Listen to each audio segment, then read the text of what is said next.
What's up, y'all? It's your boy Jay Cooley. Back with another video. These red boys finally came in. I'll let y'all look at what I've been doing to it.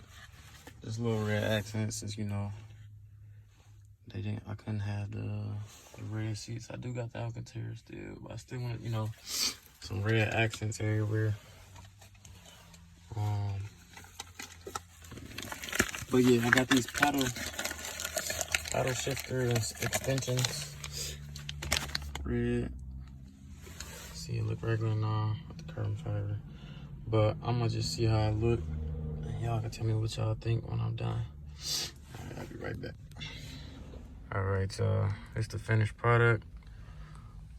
Basically, it's just like a little adhesive piece that you put on the back of this and the front of the regular paddles. But I kind of like how it came out.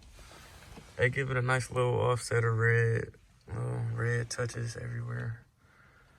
But I don't know, y'all let me know what y'all think, man. Y'all want that look. Alright. It's your boy Jay Cooley. I'm out this thing. Please like, comment, subscribe. I got a lot more stuff coming. I'm sorry, y'all. I'm under the weather, but yeah. Hey, if y'all got any ideas, you feel me, hit me up in the comment section if y'all think I should do something else to the interior. Like I said, I want to do this in carbon fiber. And do this in carbon fiber. That's how the factory does it when you get the carbon fiber package. But yeah, I'm out this thing. Peace.